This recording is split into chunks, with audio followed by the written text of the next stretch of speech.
Good morning Cebu. നമ്മുടെ hotel റൂമിന്റെ window എന്നുള്ള വ്യൂ ആണ്. 18ാം നിലയിൽ നിന്നുള്ള വ്യൂ. സെബുവിന്റെ കടൽ തീരങ്ങളൊക്കെ കാണാം. അപ്പൊ ഇന്നലെ രാത്രിയില് സെബുവിലെത്തി. രാവിലെ നേരത്തെ എണീറ്റുകൊണ്ട് ഒരു മോർണിംഗ് വാക്കിന് ഇറങ്ങിയതാണ്. അരമണിക്കൂർ നടന്നിട്ട് തിരിച്ച് ഹോട്ടലിൽ പോയി ബ്രേക്ക്ഫാസ്റ്റ് ഒക്കെ കഴിക്കണം. അത് കഴിഞ്ഞിട്ട് സെബുവിലെ സ്കൂട്ടർ റെന്റലുകാരന്റെ അടുത്തോട്ട് പോകണം. രാവിലെ 8 മണിയാകുമ്പോഴത്തേക്ക് പുള്ളി കാണുമെന്നാ പറഞ്ഞത്. ഇതാണ് ഹോട്ടൽ, വൺ സെൻട്രൽ ഹോട്ടൽ. ഇതൊരു മോളിനോട് ചേർന്നുള്ള ഹോട്ടലാണ്.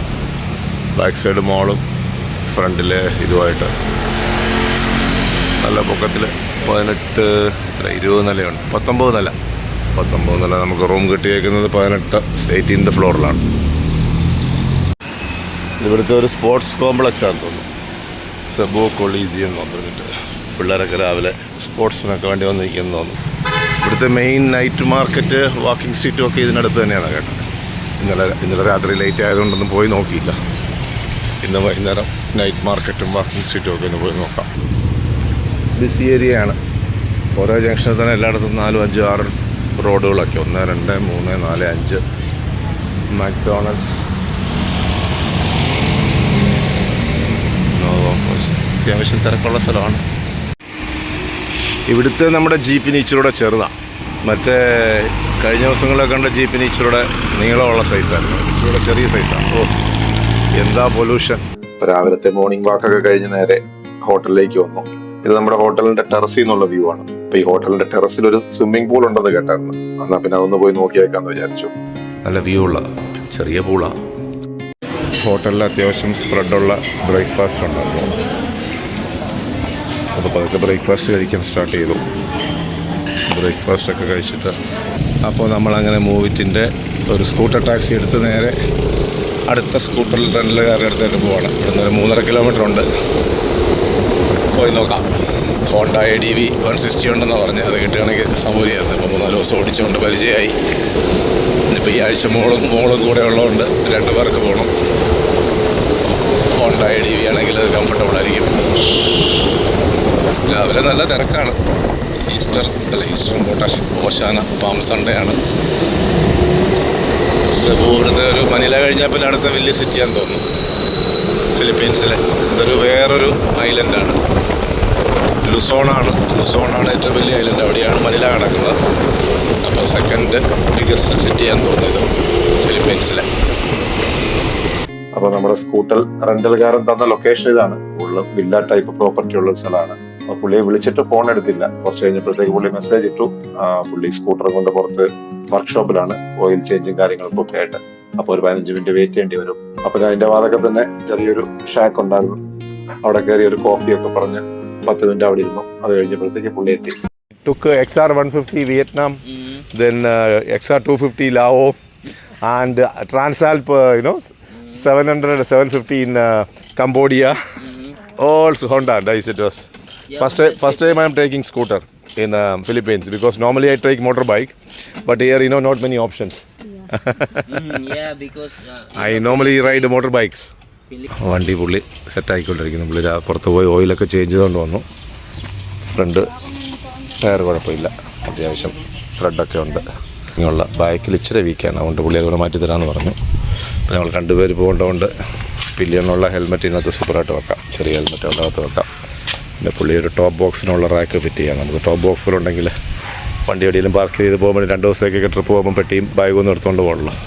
സെബുവിലെ സിറ്റി ടൂറിന് വേണ്ടിയുള്ള സ്റ്റാർട്ടിങ്. എവിടെയാണ് നമ്മൾ ആദ്യം പോണേ? മഗലിൻസ് ക്രോസോ. നല്ല സ്റ്റീപ്പ്, നല്ല സ്റ്റീപ്പാണല്ലോ. എത്ര സ്റ്റീപ്പായിട്ടുണ്ടാക്കിയത്. Magellan's this way? one way. Oh, okay.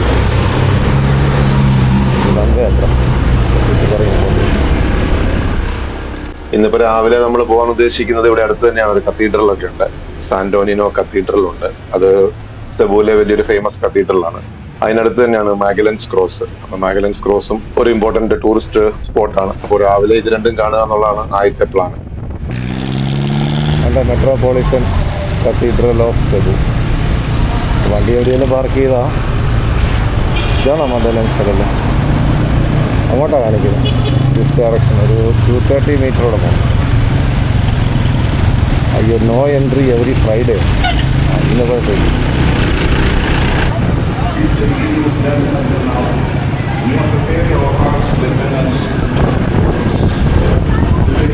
അറിയുവായി കേട്ടോ, എവിടെയും കണ്ട ഈ വണ്ടി പാർക്ക് ചെയ്യണം, നടക്കണോ അല്ലാതെ.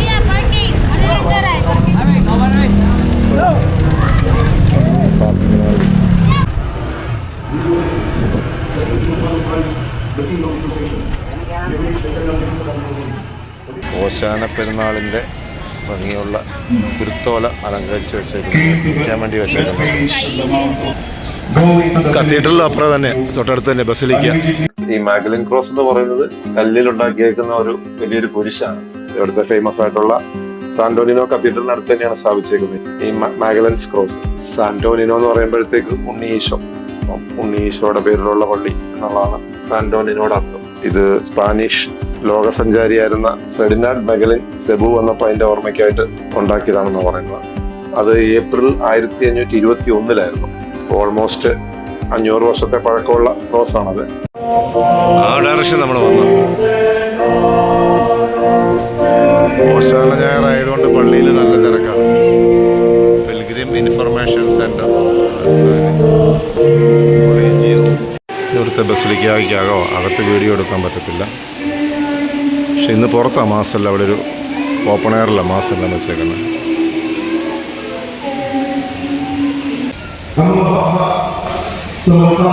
വെള്ളിയാഴ്ചയിലെ തിരുക്കർമ്മങ്ങളൊക്കെ ഇവിടെ ഓപ്പൺ എയറിലാണ് നടത്തുന്നത്.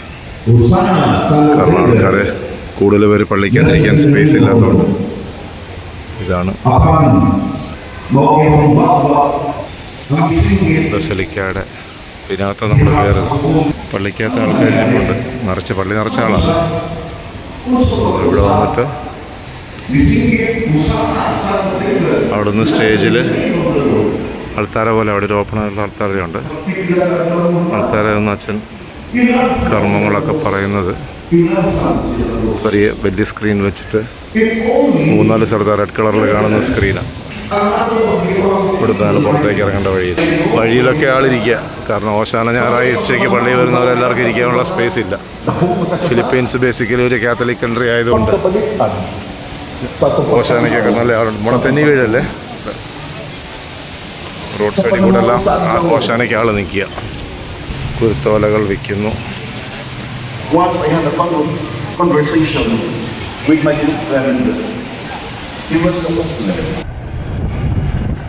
അപ്പോൾ നമ്മളങ്ങനെ കത്തീഡ്രലും മാഗ്ലൻസ് ക്രോസും ഒക്കെ കണ്ടിട്ട് നേരെ അടുത്ത സ്ഥലത്തേക്ക് പോവാണ്. ഇനി പോകാനുള്ളത് ഇവിടെ ഒരു താവോ ടെമ്പിൾ ഉണ്ട്. വലിയ ദൂരമില്ല, 4-5 കിലോമീറ്റർ ഉള്ളൂ. അപ്പൊ താവോ ടെമ്പിളിലേക്കുള്ള യാത്രയിലാണ്.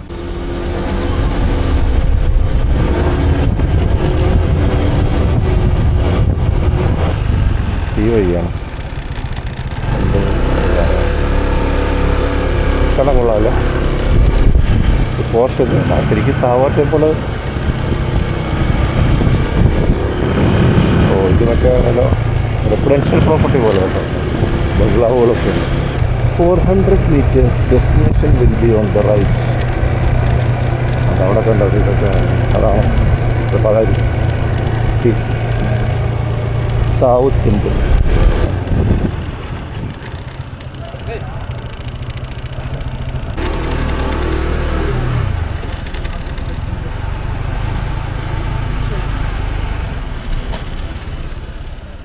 ഇവിടെ താവോ ടെമ്പിളിൻ്റെ അവിടെ വന്നു. താവോ ടെമ്പിൾ ആ സൈഡിൽ കൂടെ ആയിരിക്കും എൻട്രൻസ്. വഴി മാറിപ്പോയി, നമ്മൾ വന്ന് അപ്പുറത്തൂടെ പോകണമെന്നുള്ളൂ. ഇതാണ് വഴി, താവോ ടെമ്പിളിലേക്ക് കയറേണ്ട വഴി. ഞങ്ങളങ്ങനെ താവോ ടെമ്പിളിൻ്റെ മുകളിലേക്ക് പോകണം. നല്ല വെയില. മഹാനായ മാവോ എന്ന് പറയുന്നത് മഹാനായ താവോ. അപ്പോൾ ഇതാണ് താവോ ടെമ്പിളിലേക്ക്.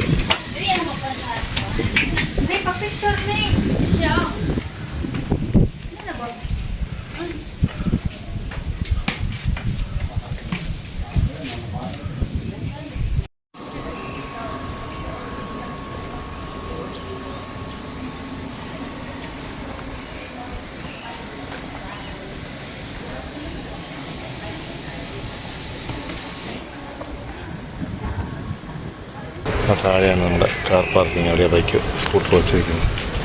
അവിടെ നടന്ന് ഇങ്ങനെ വന്ന് കയറി വലിയ അത്യാവശ്യം ഒരു നല്ല വലിപ്പമുള്ള സ്ഥലമാണ്. പക്ഷേ എന്നുണ്ടാക്കിയാണെന്നറിയില്ല, വായിച്ച് നോക്കണം. അധികം പഴക്കമുള്ളതല്ലെന്ന് തോന്നുന്നു.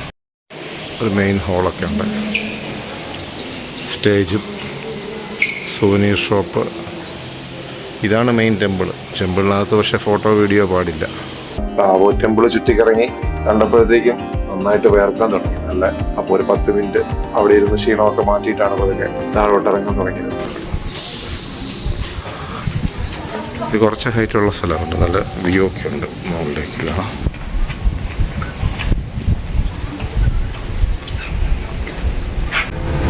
അപ്പൊ അങ്ങനെ താവോ ടെമ്പിളൊക്കെ കണ്ട് താഴെ ഇറങ്ങി. ഇനിയിപ്പോ നമ്മൾ അടുത്തത് പോകാൻ ഉദ്ദേശിക്കുന്നത് ടെമ്പിൾ ഓഫ് ലിയ. ഇവിടുത്തെ ഒരു ലോക്കലി ഫിലിപ്പൈൻസിലെ താജ്മഹൽ എന്നറിയപ്പെടുന്ന ഒരു സ്ഥലമാണ്. അപ്പൊ അതൊന്ന് കാണുക എന്നുള്ളതാണ് അടുത്ത ഐഡിയ. അങ്ങോട്ടേക്കുള്ള യാത്രയിലാണ്. പുതിയ അപ്പാർട്ട്മെന്റ് ആണോ?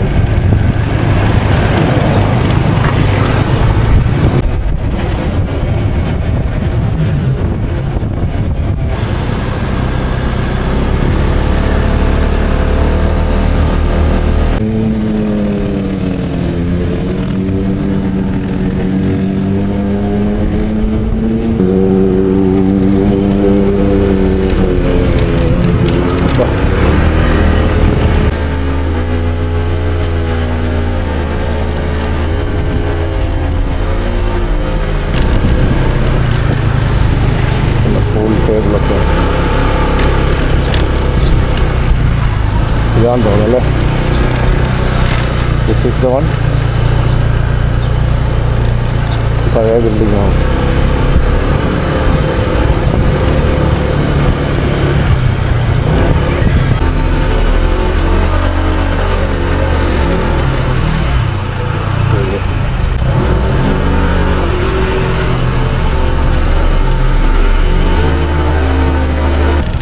ചോദിച്ചോടപ്പോൾ ചോദിച്ചു. ആ ഉണ്ടെങ്കിൽ ചോദിക്കാം. അതിൻ്റെ ചേഞ്ച് ഉണ്ടെങ്കിൽ ഞാൻ തരാം, പൈസ തരാം. ചോദിച്ചു ഞാൻ വെളിയോടെ ഞാൻ വെച്ചിട്ട് വരാം, താഴെ വെച്ചിട്ട് വരാം.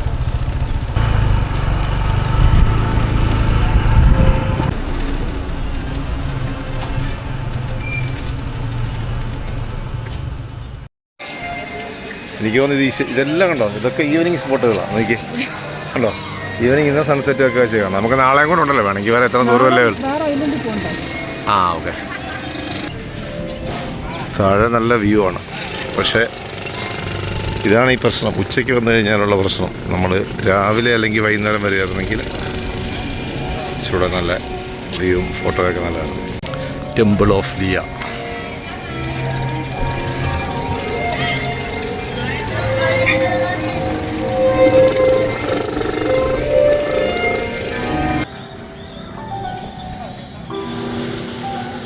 വ്യൂ പോയിന്റ് കാരണം ഉണ്ടാക്കി വെച്ചേക്കുന്നതെന്ന് തോന്നുന്നു. ആൾക്കാരൊക്കെ വന്നു കഴിഞ്ഞാൽ വ്യൂ പോയിന്റ് ഒക്കെ ആയതുകൊണ്ട്. ഈ ടെമ്പിൾ ഓഫ് ലിയ ഇവിടെ അറിയപ്പെടുന്ന ഫിലിപ്പൈൻസിലെ താജ്മഹൽ എന്ന്. കാരണം ഇതും ഒരു ലവർ, അതായത് ഒരു ഹസ്ബൻഡ് വൈഫിന്റെ ഓർമ്മയ്ക്ക് വേണ്ടി പണിതേക്കുന്നതാണ് ഈ ടെമ്പിൾ ഓഫ് ലിയ. ഇതൊരു ഗ്രേക്കോ റോമൻ സ്റ്റൈല് ഇൻസ്പിറേഷൻ ഒക്കെ ഉള്ള ഒരു വലിയൊരു സ്മാരകമാണ്. ഈ ടെമ്പിൾ ഓഫ് ലിയ ഇരിക്കുന്ന ഈ ഏരിയയുടെ പേര് ബുസേ എന്നാണ്. ബുസേ ഏരിയ എന്ന് പറയുന്നത് സെബു സിറ്റി തന്നെ കുറച്ച് ഹൈറ്റ് കൂടിയ സ്ഥലമാണ്. ഓൾമോസ്റ്റ് ഒരു 14-15 കിലോമീറ്റർ സിറ്റിയിൽ നിന്ന് വന്നു കഴിഞ്ഞാൽ ഇവിടെ എത്താൻ പറ്റുള്ളൂ. കുറച്ച് ഹൈറ്റ് ഉള്ള സ്ഥലമായതുകൊണ്ട് നല്ല സറൗണ്ടിങ്സ് വ്യൂസ് ഒക്കെ നല്ലതാണ്. ഇതിനകത്ത് മെയിനായിട്ട് ഈ ലിയയുടെ സ്റ്റാച്യു, ബ്രോൺസ് സ്റ്റാച്യു, ഓൾമോസ്റ്റ് 10 അടി ഹൈറ്റിലുള്ള ഒരു ബ്രോൺസ് സ്റ്റാച്യു ആണ് ലിയയുടെ ഇവിടെ ഉണ്ടാക്കി വെച്ചേക്കുന്നത്. ഈ ടെമ്പിൾ ഓഫ് ലിയ പണിത ആളാണ്. ഇതിന്റെ പേര് തിയോഡോറിക്കോ അഡാർണോ. വൈഫിന്റെ പേര് വന്നിട്ട് Leah Villa Albino. Leah Villa Albino എന്നാണ് വൈഫിന്റെ പേര്. അപ്പൊ പുള്ളിക്കാരത്തിയുടെ സ്മാരകമായിട്ട് പണിതേക്കുന്നതാണ് ഈ ടെമ്പിൾ ഓഫ് ലിയ.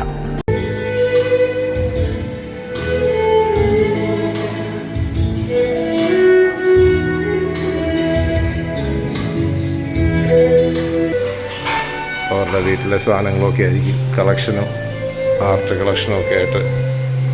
ആഹാ, അവരുടെ ഡൈനിങ് ടേബിളായിരുന്നു. Crockery, dining table, pottery items ഒക്കെ ഉണ്ടല്ലോ. ലിവിങ് ഒക്കെ വാങ്ങിക്കണം.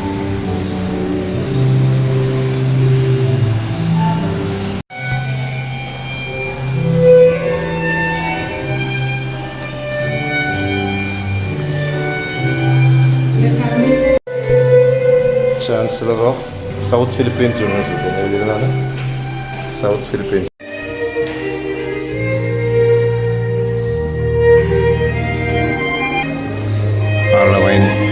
ബോട്ടിൽ കളക്ഷനൊക്കെയാണ്. ബിയറും NSC ഒക്കെ ഉണ്ട്. NSC, Johnnie Walker.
അപ്പൊ നമ്മൾ ടെമ്പിൾ ഓഫ് ലിയ ഒക്കെ കണ്ടിട്ട് താഴോട്ട് ഇറങ്ങി.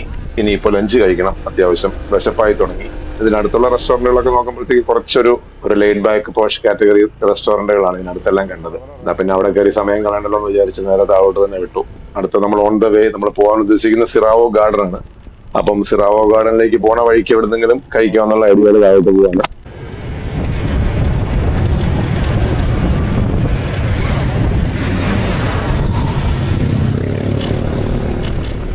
ഒരു തരക്കേടില്ലാത്ത ഒരു റെസ്റ്റോറന്റ് കണ്ടു. അവിടെ കയറിയാണ് ലഞ്ച് കഴിച്ചത്. ടിപ്പിക്കൽ ഇവിടുത്തെ ഒരു സ്റ്റാൻഡേർഡ് ലഞ്ച്, റൈസ്, പോർക്ക്, പിന്നെ എഗ് ഒക്കെ ഉണ്ടായിരുന്നു. അപ്പൊ ലഞ്ച് കഴിച്ചിട്ട് അവിടെ നിന്ന് ഇറങ്ങി. ഇനിയിപ്പോ നമ്മൾ നേരെ സിറാവോ ഗാർഡനിലേക്കാണ് പോകുന്നത്. സിറാവോ ഗാർഡൻ ഇവിടെ നിന്ന് അടുത്ത് തന്നെയാണ്. ഒരു 6 കിലോമീറ്റർ മറ്റേ ഉള്ളൂ. അപ്പൊ അവിടെ ഒരു 1.25 മണിക്കൂർ സ്പെൻഡ് ചെയ്തിട്ട് അതൊക്കെ വൈൻഡപ്പ് ചെയ്ത് തിരിച്ച് സിറ്റിയിലേക്ക് പോകാന്നുള്ള ഐഡിയയിലാണ്.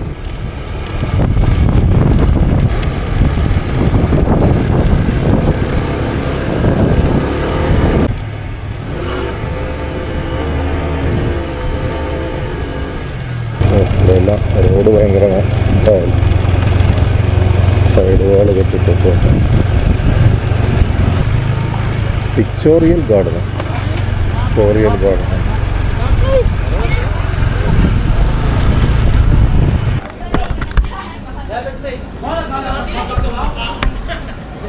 അപ്പൊ ഇവിടെ കൊണ്ട് പാർക്ക് ചെയ്തു. Sirao garden.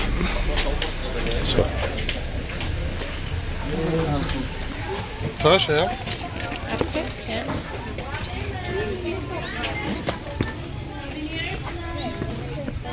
അതെന്നാ പോവാ ആക്ച്വലി. ഒരു ചെറിയൊരു ഹിൽ സ്റ്റേഷനല്ലേ, അത്യാവശ്യം പൊക്കത്തിലാണ് നമ്മൾ കയറി വന്നത്. ഈ ഗാർഡന്റെ പേരാണ് സിറാവോ ഗാർഡൻ. ഇത് ഇവിടെ സെബൂൽ അറിയപ്പെടുന്നത് ലിറ്റിൽ ആംസ്റ്റർഡാം എന്നാണ്. കാരണം അത് പറയാൻ കാര്യം ആംസ്റ്റർഡാം സ്റ്റൈലിലുള്ള ചെറിയ കൺസ്ട്രക്ഷൻ ഒക്കെ ഉണ്ട്. ചെറിയൊരു വിൻമില്ലിന്റെ റെപ്ലിക്ക, പിന്നെ കുറച്ച് ഡിഫറെന്റ് ടൈപ്സ് ഓഫ് പലതരത്തിലുള്ള പൂക്കൾ അറേഞ്ച് ചെയ്തിട്ടുള്ള ഒരു ഗാർഡൻ ആണ്. അപ്പോൾ ഒരു ലിറ്റിൽ ആംസ്റ്റർഡാം എന്നതുകൊണ്ടാണ് പറയുന്നത്. പക്ഷെ ആംസ്റ്റർഡാമിലെ പോലെ ഇവിടെ തുളിപ്സ് ഇല്ല, സെലോസിയ ഫ്ലവർ ആണ് മെയിൻ ആയിട്ട്. സെലോസിയ ഫ്ലവർ, പിന്നെ അത് കൂടാതെ സൺഫ്ലവർ ഉണ്ട്, പിന്നെ കുറച്ച് ഹയസിൻസ് ഫ്ലവേഴ്സ് ഉണ്ട്. അപ്പൊ ഇങ്ങനെ എല്ലാം കൂടെ ഒരു മിക്സ് ചെയ്തിട്ട് നല്ലൊരു ഫോട്ടോ ലൊക്കേഷൻ ആയിട്ടാണ് ടൂറിസ്റ്റുകളുടെ ഇത് അറിയപ്പെടുന്നത്. ഇപ്പോഴത്തെ കാലത്ത് പിന്നെ ടിപ്പിക്കൽ ഇൻസ്റ്റാഗ്രാം റീല് സ്റ്റോറി ഒക്കെ ഇടാൻ വേണ്ടിയുള്ള ഒരു ലൊക്കേഷൻ ആയിട്ടാണ് യങ്സ്റ്റേഴ്സിന്റെ ഇടയ്ക്ക് ഈ സിറാവോ ഗാർഡൻ അറിയപ്പെടുന്നത്.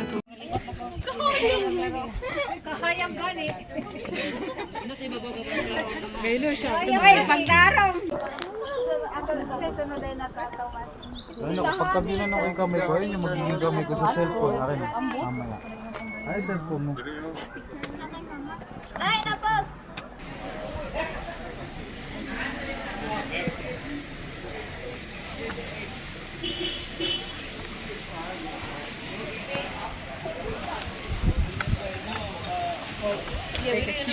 We didn't know where you wanted us to go, so we decided to wait for you here.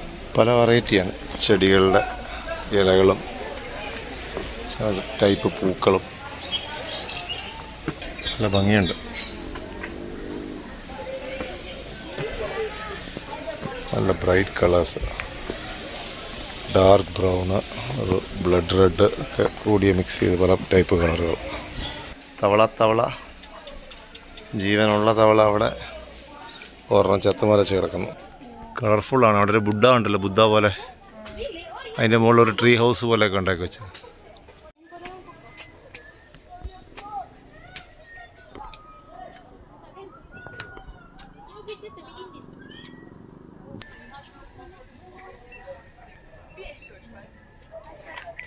കാക്ടസുകളൊക്കെ ആൾക്കാർ പേരെഴുതി വെച്ചിട്ടുണ്ട്.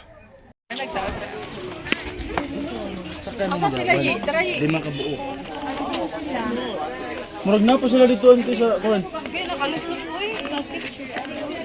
Mag-picture na gyud rin. Dila ka.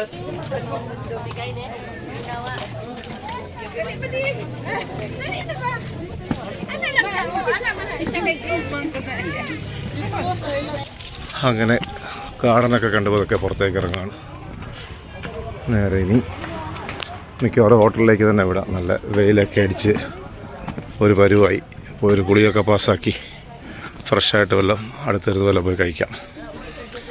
കോൺ നിർത്തിപ്പൊരിച്ചത്, പഴം നിർത്തിപ്പൊരിച്ചത്, പഴമെന്തോ ക്രീമോ ചോക്ലേറ്റോ ഒക്കെ ഇട്ട്, അതോ സോസായിരിക്കും. ചോക്ലേറ്റ് ടപ്പിന് നിർത്തിപ്പൊരിക്കാൻ പറ്റിയ സോസൊക്കെ ഇട്ട് നിർത്തിപ്പൊരിച്ചത്.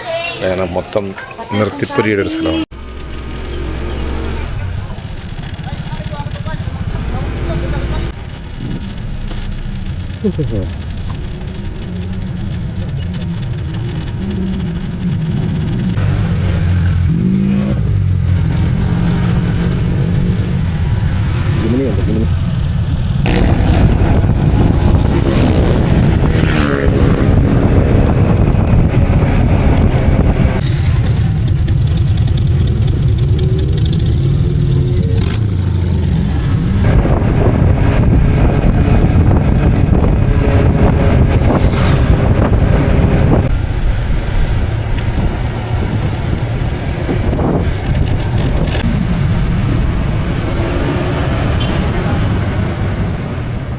അപ്പോൾ ഈ സെബു കാഴ്ചകളൊക്കെ ഇഷ്ടമായെങ്കിൽ നമ്മുടെ വീഡിയോ ലൈക്ക് ചെയ്യുക, ചാനൽ സബ്സ്ക്രൈബ് ചെയ്യുക, ഷെയർ ചെയ്യുക.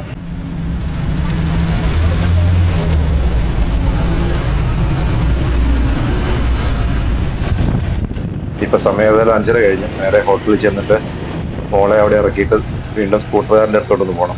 കാര്യം രാവിലെ പുള്ളി ടോപ്പ് ബോക്സ് ഫിറ്റ് ചെയ്യാന്ന് പറഞ്ഞെങ്കിലും വേറൊരു വണ്ടിയിലായിരുന്നു. അത് പുള്ളിക്ക് സമയത്ത് കിട്ടിയില്ല. വൈകുന്നേരത്തേക്ക് റെഡിയാവുള്ളൂ എന്ന് പറഞ്ഞു. അതുകൊണ്ട് ഏതായാലും വൈകുന്നേരം പോയി ടോപ്പ് ബോക്സ് ഫിറ്റ് ചെയ്യണം.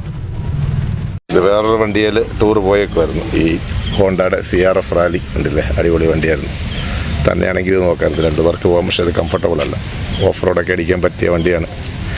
ഇന്ത്യ നമ്മൾ ഇതുവരെ ലോഞ്ച് ചെയ്യാത്ത സാധനമാണ് ഹോണ്ടയുടെ CRF റാലി 300.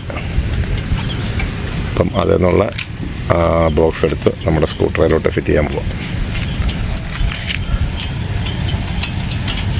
സോ നമുക്ക് ട്രാവലിൽ കുറച്ച് ലഗേജും കാര്യങ്ങളൊക്കെ ഈസി ആയിട്ട് കൊണ്ടുപോകാൻ പറ്റും. അത് നല്ല ഇഷ്ടംപോലെ സ്ട്രീറ്റ് ഫുഡിൻ്റെ ഏരിയയാണ്. വെറൈറ്റി സ്ട്രീറ്റ് ഫുഡ് സാധനങ്ങളുണ്ട്. ഈ ഏരിയയിലെ ആൾക്കാർ ഇങ്ങനെ കഴിക്കുന്നു. ഇവിടെ എന്താണ് മുട്ട ഉള്ള സാധനമാണ്, റൈസാണ്.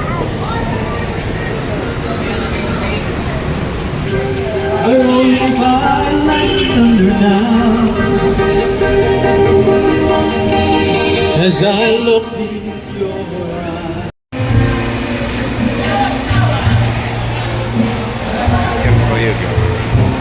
ഈവനിങ് താഴോട്ട് വാക്കിംഗ് സ്ട്രീറ്റിന്റെ അടുത്തോട്ടൊക്കെ നടന്നെങ്കിലും ഫുഡ് സ്ട്രീറ്റ് ഒന്നും അത്ര ഒരു അട്രാക്റ്റീവായിട്ട് തോന്നിയില്ല. തായ്ലൻഡ് വിയറ്റ്നാം സ്റ്റൈലിലുള്ള അത്ര ഒരു വൃത്തിയും പിന്നെ വെറൈറ്റി ഒന്നും തോന്നിയില്ല. അതുകൊണ്ട് അവിടെ നിന്നും കഴിച്ചില്ല. ജസ്റ്റ് അത് കണ്ടിട്ട് പോന്നു. നേരെ ഹോട്ടലിൽ വന്നിട്ട് ഫുഡ് റൂമിലേക്ക് ഓർഡർ ചെയ്യായിരുന്നു. ജെൻസിക്കാരുടെ കൂടെ ഒക്കെ ഡിന്നർ പറഞ്ഞുകൊണ്ട് റൂമിൽ തന്നെ ഇരുന്ന് ഡിന്നർ കഴിക്കുക. ഗ്രാബിൽ വഴി ഓർഡർ ചെയ്തു. വെറൈറ്റി തായ് ഫുഡൊക്കെ ഇവിടെ ഇരുന്ന് റൂമിനകത്ത് തന്നെ ഇരുന്ന് കഴിക്കുക. Dessert time mango rice, mango sticky rice. നാളെ ഇനിയിപ്പോൾ ഇവിടുന്ന് ബോഹോൾ എന്ന് പറഞ്ഞൊരു ഐലൻഡ് ഉണ്ട്. ഫെറിയിൽ കയറി പോകണം. ഒരു 2 മണിക്കൂർ ഫെറി ഉണ്ട്. രാവിലെ നേരത്തെ അങ്ങോട്ട് പോയിട്ട് ഡേ ടൈം അവിടെ കറങ്ങിയിട്ട് വൈകുന്നേരം തിരിച്ച് സെബുലേക്ക് തന്നെ വരിക എന്നുള്ളതാണ് നാളത്തെ പ്ലാൻ. അപ്പൊ ബോഹോൾ ഐലൻഡിലെ വിശേഷങ്ങളൊക്കെ ആയിട്ട് വീണ്ടും അടുത്ത വീഡിയോയിൽ കാണാം. Thank you for watching.